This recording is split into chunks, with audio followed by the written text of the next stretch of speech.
no para los no judíos. Y en este caso, Pedro tiene una visión y la voy a leer rápidamente. Dice que estaba orando a la hora sexta y tuvo gran hambre, quiso comer y mientras le preparaban algo le vino un éxtasis.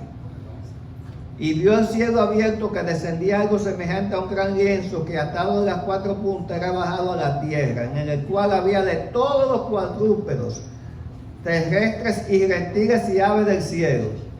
Y le vino una voz que le dijo: levántate, Pedro, mata y come. Pero resulta que ahí dentro de ese lienzo habían de esos animales que estaban bajando, eran animales que los judíos consideraban inmundos. No se podían ni tocar siquiera, no comerlo, no, ni tocarlo.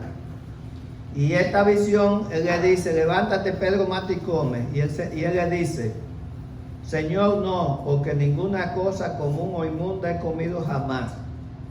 Oiga, lo decimos muy fácil, pero él le está diciendo al Señor no a un mandato. Dios lo está mandando: mata y come. Dice: no.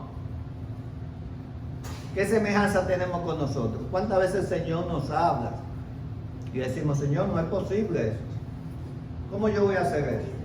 El Señor te habla y te dice: ve, que tú estás enemistado con tu mamá o con tu papá, como pasa muchas veces.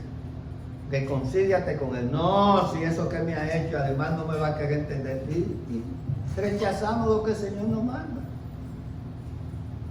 ¿Podemos hacer eso? No, hermano. Estamos yendo en contra de la voluntad de Dios. No podemos ir en contra de la voluntad de Dios. Eso hizo Pedro. Lo primero que dijo: no, Señor, yo no voy a hacer eso, porque en mi vida lo he hecho. Volviendo a él la segunda vez, le dijo: lo que Dios limpió, no lo llames tú común ni inmundo. Esto se hizo 3 veces y aquel lienzo volvió a ser recogido en el cielo. Pedro quedó perplejo, como dice la palabra. Mientras él estaba perplejo, pensando qué significaba esa visión, las personas que mandó Cornelio, fueron 3 personas, llegaron y tocaron la puerta donde Simón el curtidor. Y entonces llegaron a la casa de Simón tocando. Preguntaron si moraba allí Simón, y mientras Pedro pensaba en la visión, le dijo el Espíritu. Ahí él estaba pensando todavía qué era lo que venía, y el Espíritu le dijo: mira, aquí hay 3 hombres que te buscan. Levántate pues y desciende, y no dudes de ir con ellos. No dudes de ir con ellos, porque yo los he enviado. Entonces el Señor aquí le está hablando bien claro. Y lo mismo que le hizo a Pedro, hace con nosotros. Pero a veces no nos damos cuenta. Nos ponemos a orar y el Señor pone en nuestra mente, en nuestro corazón, que hagamos algo. Y ese algo puede ser ayudar a una persona que está en dificultades familiares, económicas, de trabajo. Y tenemos que responder a la voz de Dios, hermano, como Pedro hizo aquí. Fue un mandato de Dios. Y cuando el Señor nos manda, tenemos que obedecer. Entonces aquí viene: cuando Él baja, yo soy el que buscar cuál es la causa por la que habéis venido. Le pregunta a esta persona: ¿por qué vinieron? Porque Él no sabe quiénes son, ni ellos habían visto a Pedro. Entonces ellos le contaron lo que le había pasado a Cornelio, que había visto una visión y que le había dicho que tenía que ir a buscar a él, porque él le iba a dar palabra. Entonces Cornelio lo manda a buscar, pero no sabe qué es lo que le va a decir Pedro.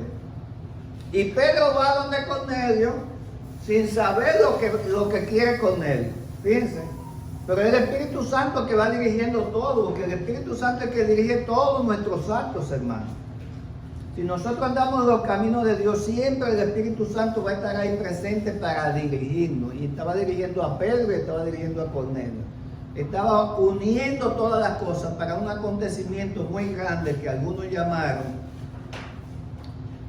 el avenimiento del Espíritu Santo sobre los gentiles, o el Pentecostés gentil, porque el día de Pentecostés fue a los judíos, todos los apóstoles estaban orando y los hermanos, pero esto viene a los gentiles. Seguimos leyendo.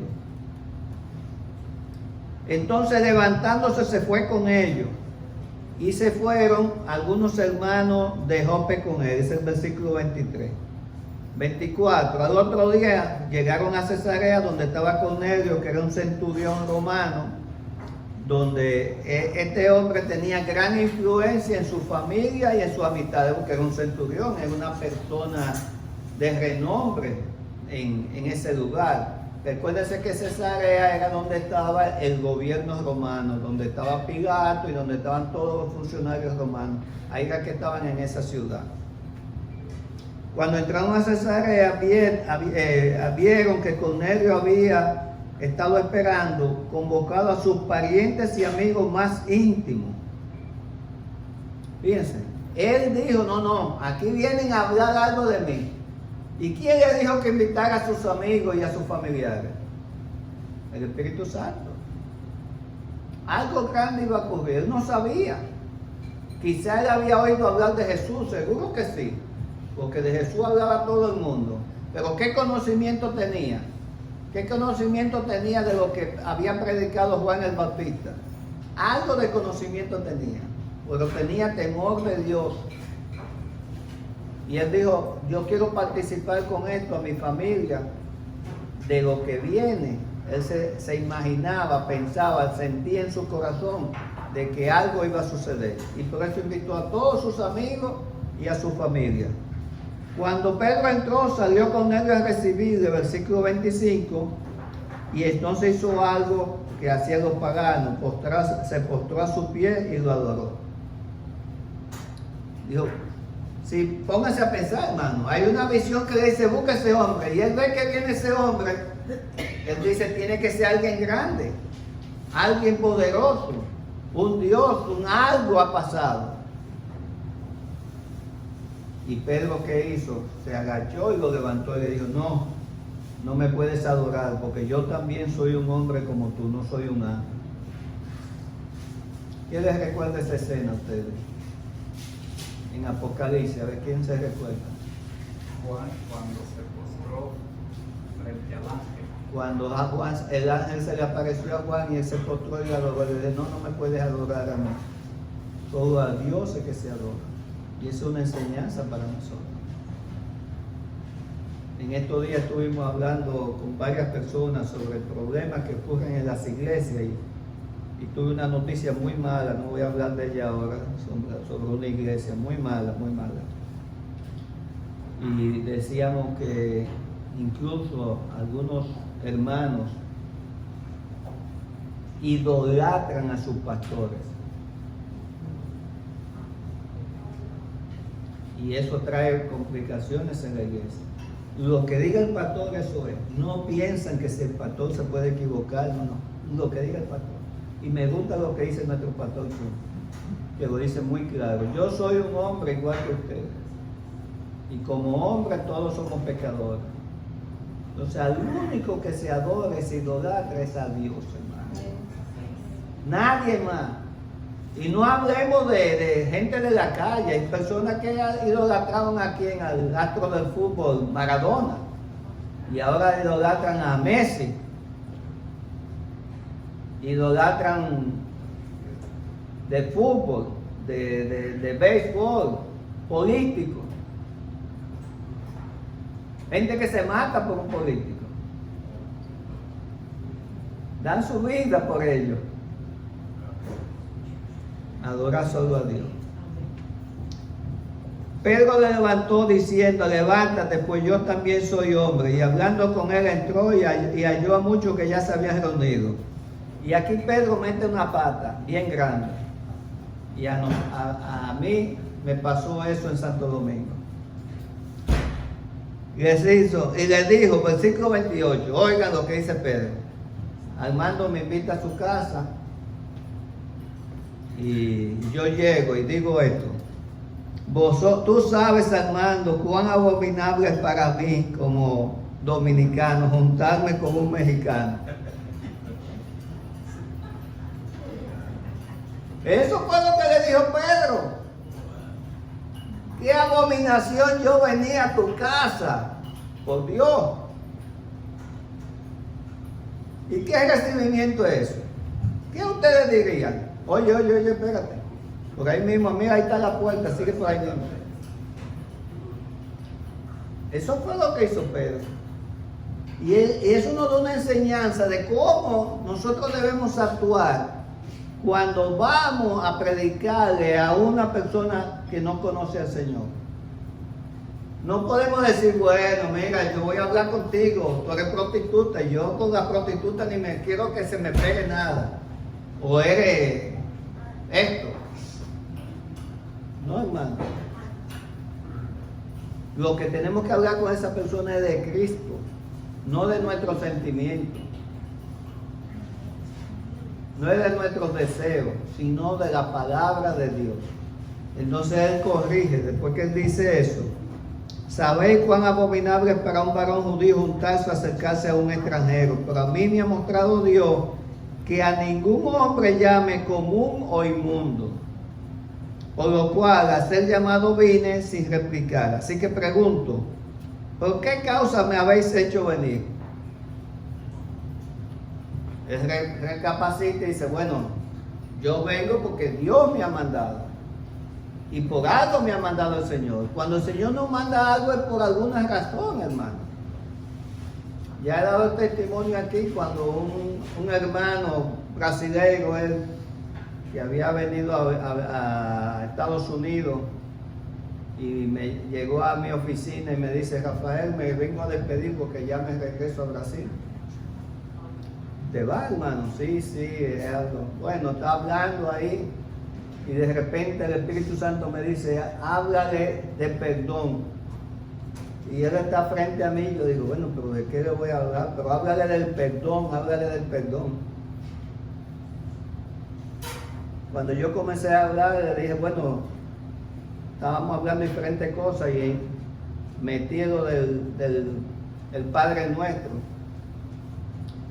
Y comencé a hablarle de cómo el Señor nos perdona a nosotros teniendo tanta falta y tantos pecados y tantas veces que le fallamos, el Señor siempre nos perdona.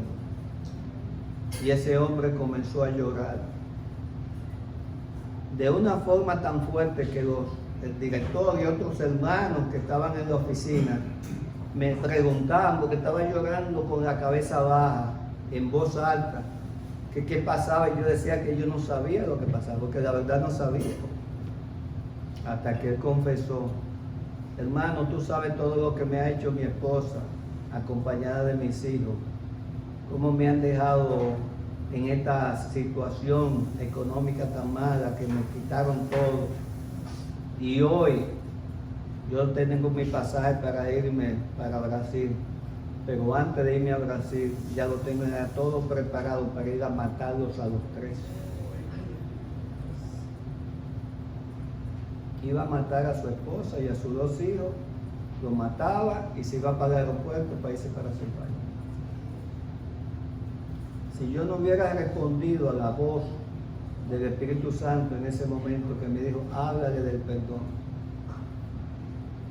hermano, me lo dijo. Y no fue la primera vez, no ha sido una sola vez. Tenemos que escuchar la voz del Espíritu Santo y actuar. Y eso fue lo que hizo Pedro. Entonces le cuenta, vamos ya avanzando porque estamos muy lejos. Le cuenta al centurión Cornelio que es la visión que había tenido. Y Pedro entonces le comienza a predicar la palabra. Habla de Jesús, habla en resumen todo lo que nosotros tenemos que decir de Jesús. Algo sencillo. Jesús es el Hijo de Dios. Vino al mundo y murió, fue crucificado, murió y fue sepultado por nuestro pecado. Y resucitó al tercer día. Está sentado a la diestra del Padre. Y es la razón por la que nosotros podemos recibir el perdón de los pecados y recibir la vida eterna. Y eso fue en resumen que le dijo. Y aquí dice en versículo 40, a este levantó Dios al tercer día, hizo que se manifestase no a todo el pueblo, sino a los testigos que Dios había ordenado. O sea, que estamos hablando de que encima de eso, que Dios en la resurrección, ¿cuál es la parte más importante de la vida de Jesús? Su nacimiento, su crucifixión, su muerte, la resurrección. ¿Qué pasaría si nosotros no hubiéramos tenido testigos de la resurrección de Cristo? Que hubiéramos dicho que fue un profeta más, una persona más. Pero ¿quién fue que resucitó? El único que ha resucitado. Y el único que va a resucitar, no va a haber resucitación otro más, es Jesús. Y esa es la base de nuestra fe y la esperanza de nuestra fe.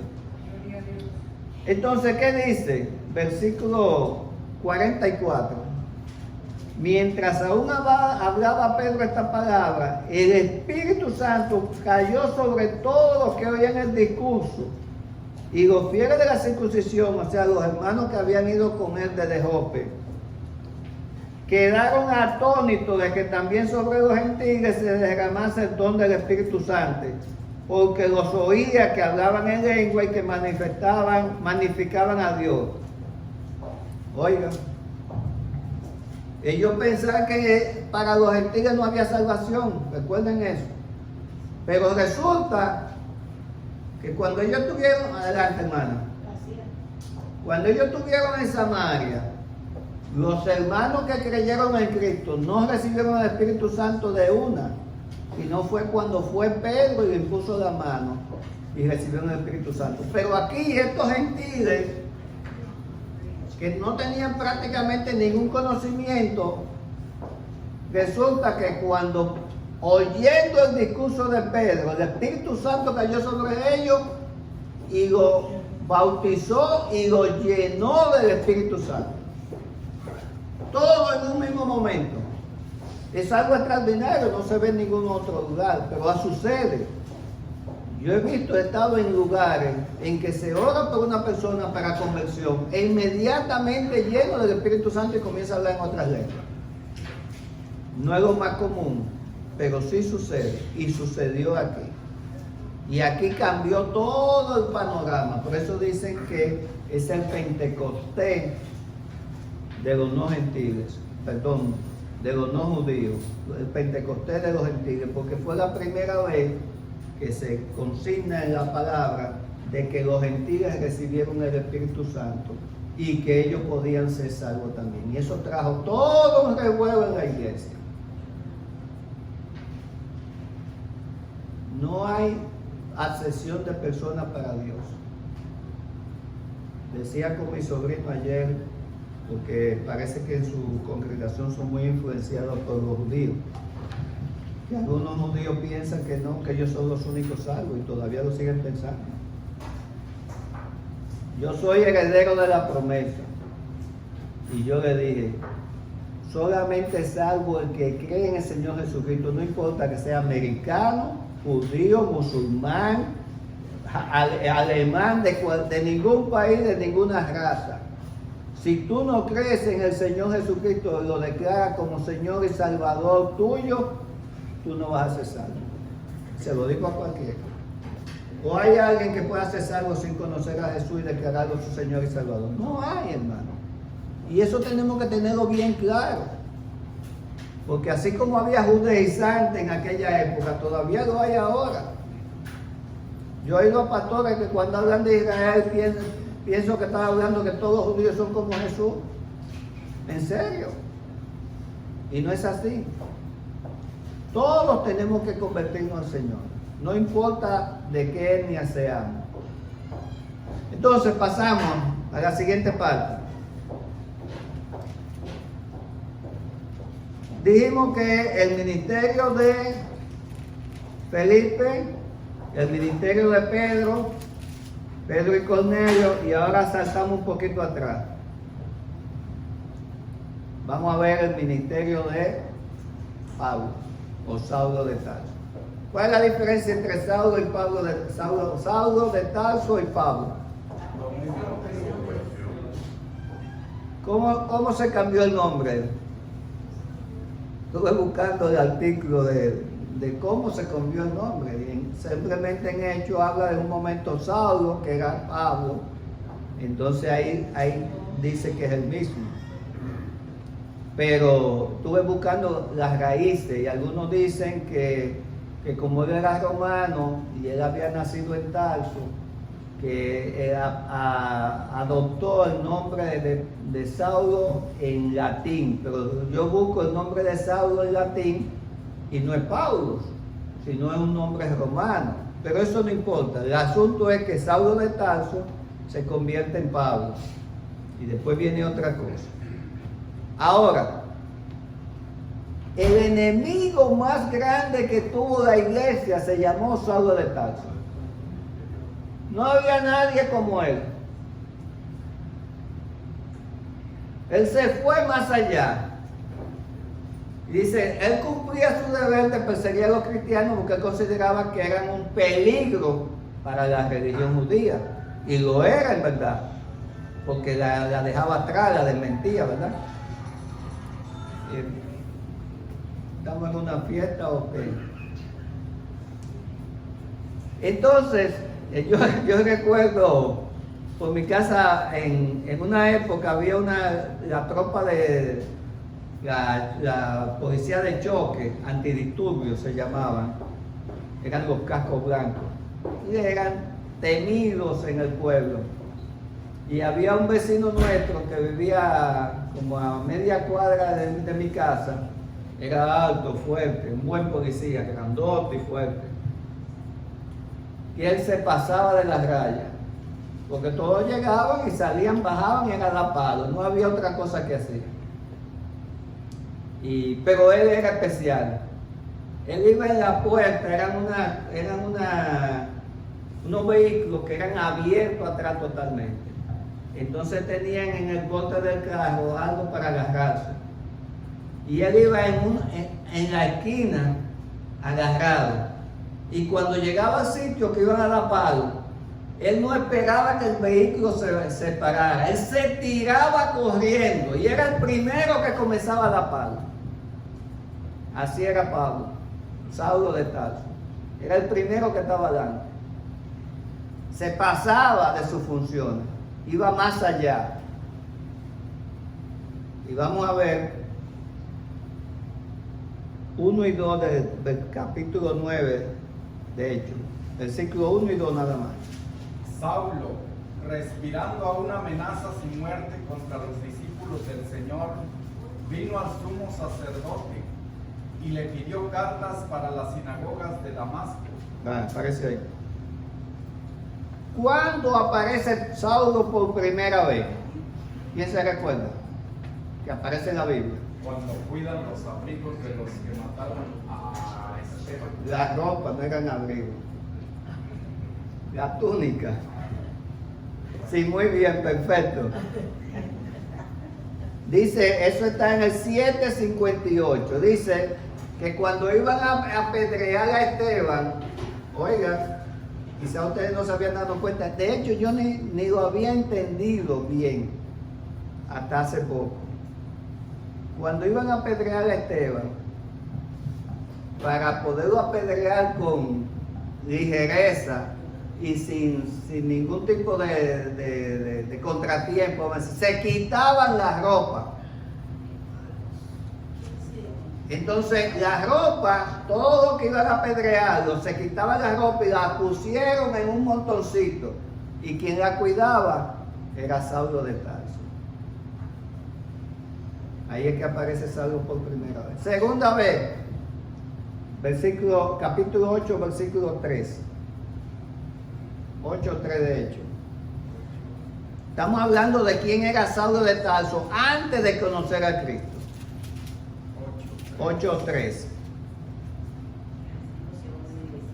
Y Saulo asolaba la iglesia y entrando casa por casa arrastraba a hombres y a mujeres y los entregaba en la cárcel. Oiga, el hombre no era fácil. Mientras el sumo sacerdote y toda su gente, solamente porque hubo una gran persecución de la iglesia, Y una gran cantidad de hermanos desaparecieron. Prácticamente todos los que no vivían en Jerusalén se fueron, se desperdigaron, salieron huyendo. Pero Pablo era el principal, dice que arrastraba a la cárcel a hombres y a mujeres, no hacía excepción de personas. En su corazón lo que quería era destruir a todos los cristianos.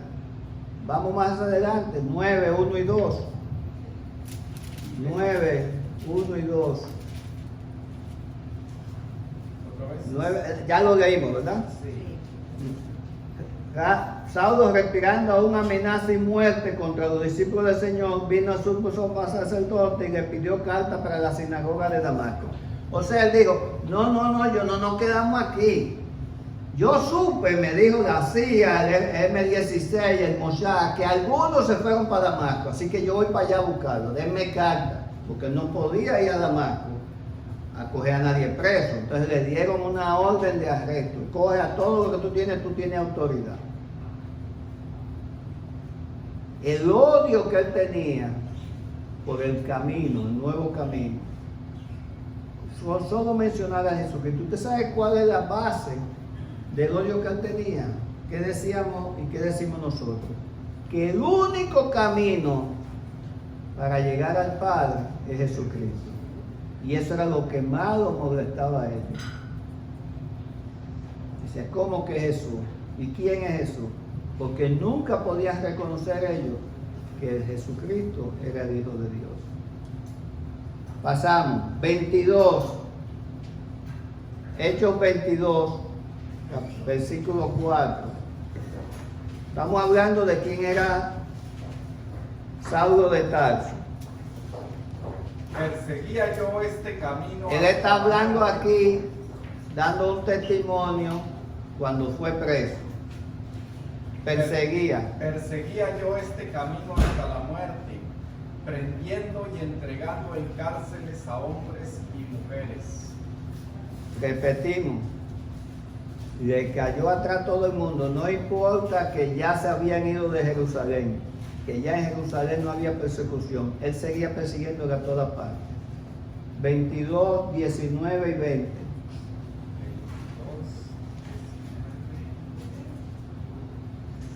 Y 20.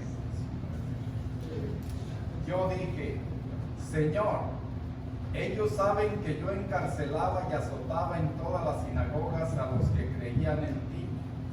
Y cuando se derramaba la sangre de Esteban, tu testigo, yo mismo también estaba presente y consentía en su muerte y guardaba las ropas de los que le mataban. Lo mismo.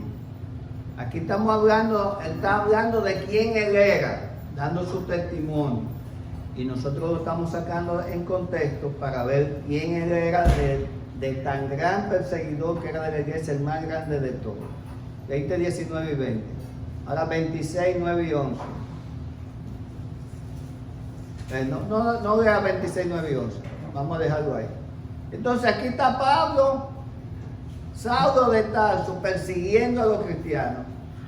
Consigue autoridad para ir a apresar y a matar a otros, como vamos a ver más adelante. O sea, que no era solamente que él lo apresaba, él también lo golpeaba, lo masacraba, hacía de todo, violaba la ley. Pero aconteció que el Señor tuvo misericordia de él porque lo tenía ya escogido del vientre de su madre, sin que él lo supiera. Y aquí seguimos entonces en el versículo 3, Hechos 9, versículo 3 hasta el 6. Mas yendo por el camino, aconteció que al llegar cerca de Damasco, repentinamente le rodeó un resplandor de luz del cielo, y cayendo en tierra, oyó una voz que le decía: Saulo, Saulo, ¿por qué me persigues? Él dijo: ¿quién eres, Señor? Y le dijo: yo soy Jesús, a quien tú persigues. Dura cosa te es dar coces contra el aguijón. Él, temblando y temeroso, dijo: Señor, ¿qué quieres que yo haga? Y el Señor le dijo, levántate y entra en la ciudad y se te dirá lo que debes hacer. Parece ahí. Entonces aquí estamos hablando que él, en su afán de perseguir a los cristianos, se fue hasta la otra ciudad. Y mientras los perseguía en el camino a Damasco, una luz muy resplandeciente hizo que cayera al suelo. Una luz muy brillante. El Señor se le apareció y dice, oyó una voz que le decía, Saulo, Saulo, ¿por qué me persigues? Saulo, Saulo, ¿por qué me persigues? El Señor trató de tocar su corazón. Y él no sabía lo que iba a acontecer. Y él le dice, ¿quién eres, Señor? Saulo era el hombre más inteligente de todos los fariseos. Se graduó en la Universidad de Tarso con honores, fue alumno de Gamaliel, un erudito de la religión. Era un tipo muy inteligente y lo vamos a ver en el resto de las defensas que él hace cuando lo llevan ante Agripa, cuando lo llevan ante las autoridades que va a ser juzgado, y él hace una defensa muy grande exponiendo la palabra del Señor según todo lo que él conocía del Antiguo Testamento, pero no conocía a Jesús. Quizá algunos dicen, y yo pienso que sí, ¿estaría él en la crucifixión de Jesús? Por el papel que él tuvo en la persecución, yo sí pienso que él estuvo ahí, vio la crucifixión de Jesús y conoció de lo que hacía Jesús. Pero como dijimos antemano, cuando los cristianos hablaban de que Jesús era el único camino, eso era lo que más lo enaltecía a él. Probablemente una de las cosas que más lo ayudaban en su odio, a alimentar su odio en contra de los cristianos. Entonces dice, este hombre que es tan duro y tan fuerte, el versículo 6, temblando y temeroso. Fíjese, era el hombre más bravo del mundo, pero cuando se le apareció Jesús, se puso tembloroso y temeroso. ¿A quién no? Al Rey de Reyes, Señor de Señores, ¿a quién se le para enfrente? ¿Ah? Y Pablo no era de excepción. Y entonces ve lo que dice. Dijo, Señor, ¿qué quieres que yo haga? Hay una transformación. De ese odio que tiene, inmediatamente cuando Jesús le habla, transforma su corazón. Y es lo mismo que hizo en los corazones nuestros. Cuando nosotros decidimos aceptar a Cristo como nuestro Señor y Salvador, hubo una transformación de nuestro corazón. Y quizá la mayoría de nosotros, o quizá todos, ninguno tuvo una vida de persecución ni de grandes hechos negativos en contra de la palabra de Dios. Quizá no. Es una de las cosas que se critican algunos de nosotros.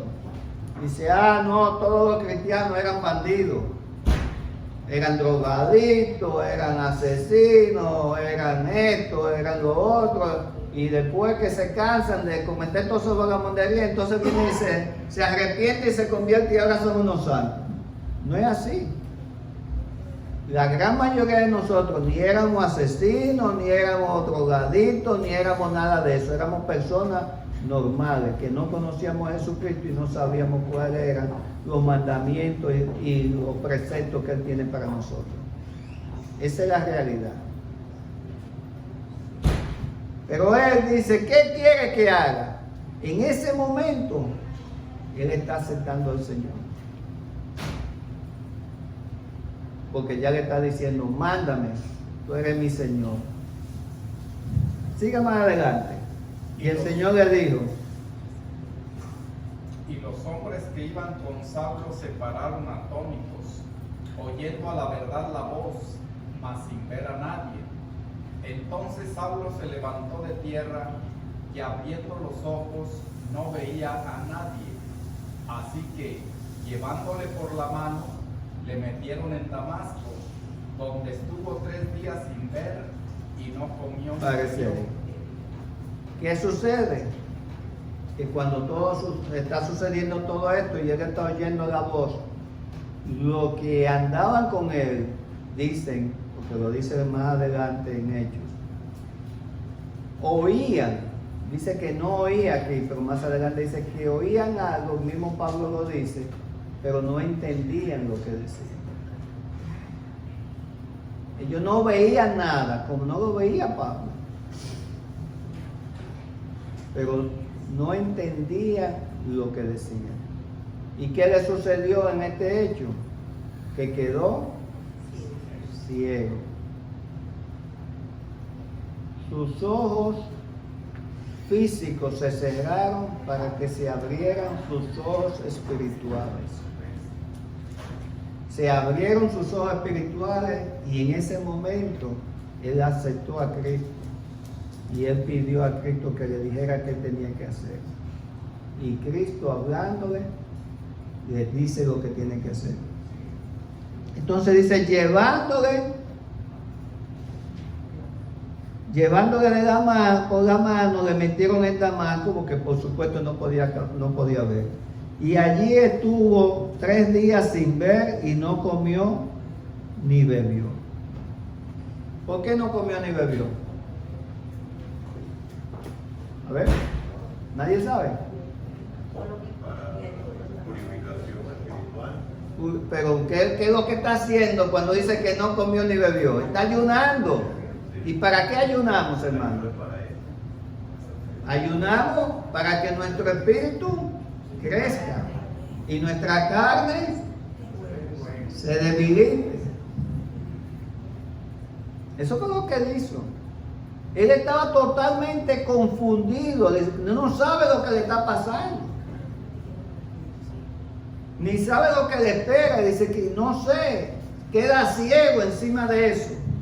Lo tienen que llevar arrastrando de la mano a una casa. Entonces lo que decidió fue ayunar. Dice, no comió ni bebió. Ayuno total por 3 días, buscando la respuesta de Dios. Algunos dicen que el ayuno no se saben por qué, o sea, que no comió por qué, pero básicamente si usted deja de comer y de beber, es un ayuno. Y eso fue lo que él hizo. Él estaba esperando respuesta de Dios, porque el Señor ya le había hablado. Entrarás en la ciudad y se te dirá qué debes hacer. Por mandato. Y él entró a la ciudad.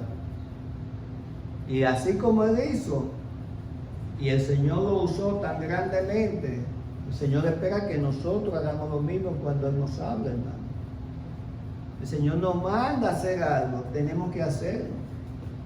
Y a veces tú estás orando en tu casa y te pone el Señor en el corazón que tú debes de hacer algo y dices, no, eso fue un sentimiento que me vino. No, es el Señor que te está hablando. Contéstale al Señor. Y cuando uno está en oración es que más el Señor te puede hablar. Es muy difícil que te hable cuando uno está en oración, como me ha hablado a mí. Pero me ha hablado a mí para beneficio de otra persona. Tengamos eso siempre pendiente. ¿Qué pasó más adelante? Entonces, el versículo del 10 al 14, al 15. Había entonces en Damasco un discípulo llamado Ananías, a quien el Señor dijo en visión, Ananías. Y él respondió, heme aquí, Señor. Y el Señor le dijo, levántate y ve a la calle que se llama Derecha y busca en casa de Judas a uno llamado Saulo de Tarso, porque he aquí él ora. Y ha visto en visión a un varón llamado Ananías, que entra y le pone las manos encima para que recobre la vista. Entonces Ananías respondió, Señor, he oído de muchos acerca de este hombre, cuántos males ha hecho a tus santos en Jerusalén. y aún aquí tiene autoridad de los principales sacerdotes para prender a todos los que invocan tu nombre. El Señor le dijo: ve, porque instrumento escogido me es este, para llevar mi nombre en presencia de los gentiles y de reyes y de los hijos de Israel, porque yo le mostraré cuánto le es necesario padecer por mi nombre. Fue entonces Ananías y entró en la casa. Espérese, me adelantó. Vamos por partes. Entonces aquí tenemos que aparece un discípulo. ¿Quién era Ananías? A ver, ¿quién se acuerda? Ananías. Era el de Zafira. Ajá, Ananías, el marido de Zafira. Por eso lo traigo a colación, porque se llamaban igual. Pero este era totalmente diferente. Acuérdense de Ananías y Zafira, que fue que murieron cuando mintieron al Espíritu Santo. A este Ananías está orando y de repente tiene una visión que le dice: mira, ahí anda Saulo de Tarso. Dice: ¿quién? ¿Cómo voy yo a ir donde ese hombre? Si ese hombre anda arrasando con todo el mundo y metiendo preso y hasta matando. Pero el Señor le dijo: no, Ananías, este va a ser instrumento mío. Yo lo necesito. Tienes que ir. Entonces, aquí viene. Fue entonces Ananías y entró en la casa. Ajá. Y poniendo sobre él las manos, dijo: hermano Saulo. Párese ahí. ¿Cómo le dijo?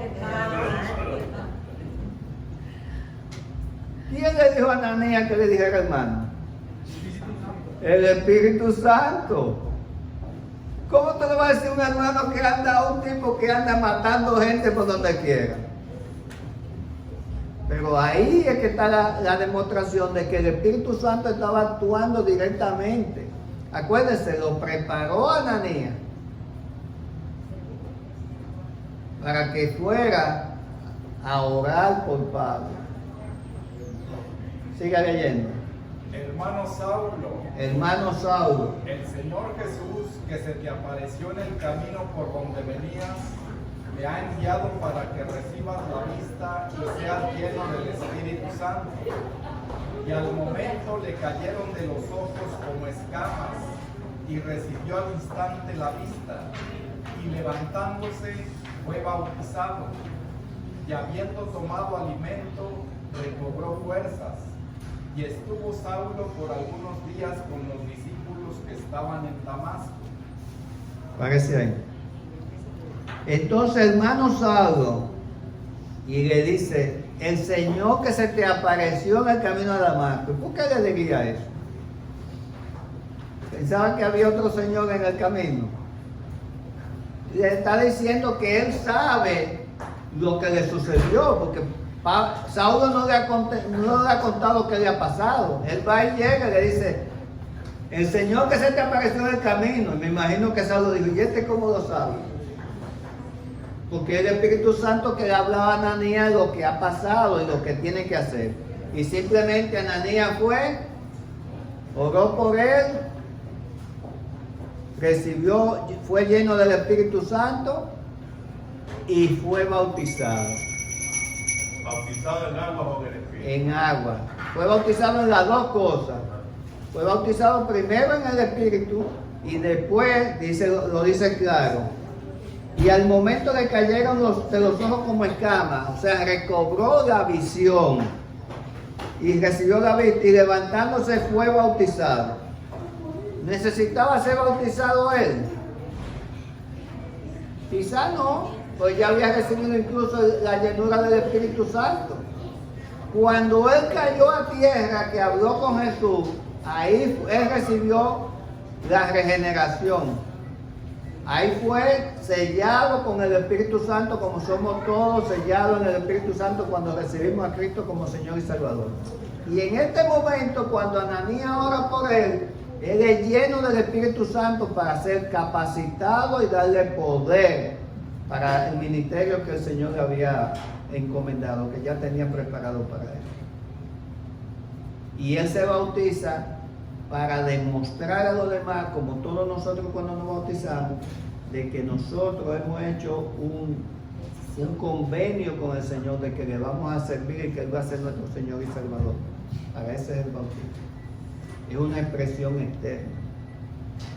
Entonces de ahí vamos a contar. Él comienza y predica en Damasco, y lo que decía que era que Jesús era el Hijo de Dios. Y todos se quedaban atónitos. Y dice, pero si este era el que nos perseguía y nos mataba. ¿Y qué pensaban? Que era un infiltrado. Dice, ahora se está haciendo pasar por cristiano para agarrarnos a nosotros presos. Y tuvo problemas y tuvo que salir huyendo de Damasco. Porque los judíos, dice, confundía a los judíos que estaban demostrando que Jesús era el Cristo. Se escapó de los judíos y se fue a Jerusalén. Cuando llegó a Jerusalén, lean la historia, lean el capítulo completo. Los discípulos, él quería juntarse con los discípulos. ¿Y qué decían los discípulos? No, pero ¿cómo va a ser? Si este andaba tratando de matarlo el otro día, ¿cómo que ahora quiere ser discípulo nuestro? Pero al final aparece Bernabé, que ya conoce toda la historia de él, y lo introduce a los discípulos. ¿Quién era Bernabé? A ver quién se recuerda rápidamente. ¿Quién fue el primero que vendió una propiedad y la puso a los pies de los discípulos? Ese era Bernabé, que después acompañó precisamente a Saulo en su primer viaje misionero a Antioquía. Tienen que recordarse los nombres, hermano. Él lo llevó ante los discípulos y los discípulos al final lo aceptaron. Y él entraba y salía con los discípulos. Pero ahí los judíos dijeron, este no se ha convertido al cristianismo. Ahora predica la otra religión. ¿Qué tenemos que hacer? ¿Qué es lo que hacen cuando no pueden convencer a la gente de tu palabra? Lo que hacen es tratar de matarlo. Y a Pablo, todo el mundo lo andaba buscando para matarlo. Porque los judíos pensaban que era un traidor. Y lo era. Era un traidor porque necesitaba hacerlo, porque decidió servir a nuestro Señor. Y por eso siempre andaban buscando para matarlo. Aquí termina la historia. Al final sale de Jerusalén también y lo mandan a su ciudad natal, donde él nació, a Tarso, y él se queda allá por un tiempo preparándose para ejercer su ministerio. La vida de Saulo de Tarso, la conversión, lo que nos indica, hermano, es que nada es imposible para Dios. No importa la persona que sea, el perseguidor más grande, el que habla más mal de los cristianos, el tipo más malo que pueda haber en la tierra. Si creemos en el Señor lo puede salvar. Y si ellos deciden arrepentirse de sus pecados, pueden venir a los pies de Cristo y ser salvos. Pongámonos de pie y vamos a darle gracias al Señor. Le voy a pedir, hermano, que ora al Señor dándole gracias porque Él nos ha dado la salvación a nosotros y que nos ayude a predicarle la palabra a otros como Saulo para que sean convertidos al Señor. Bendito Padre Celestial. Gracias, Señor. En el nombre precioso y poderoso de Cristo Jesús, Gracias, Señor, Señor. te damos gracias, Padre, por esta bonita clase, Gracias, por esta bonita Señor. enseñanza de tu bendita y santa palabra. Gracias. Te suplicamos, Padre, que tú nos des, Señor, ese poder que le diste a Pablo, Señor, para hablar de ti a los demás, a pesar de los peligros y a pesar de las circunstancias, Padre. Santo, Te suplicamos, Señor, que tú nos des sabiduría y entendimiento, Padre, para que en lo sucesivo, Padre, al estudiar tu bendita y santa palabra, podamos aprenderla, comprenderla, practicarla y compartirla, Padre. Te damos gracias, Señor, te suplicamos que te glorifiques en el resto del servicio, Señor. Y, Señor, te suplicamos, Padre, que tú nos guardes en todos nuestros caminos, Señor. Te damos gracias, Padre, en el nombre poderoso de Cristo Jesús. Amén. Dios le bendiga, hermano. Capítulo 11 y 12 y vamos a terminar ahí el libro de los Hechos el próximo domingo. Dios le guarde.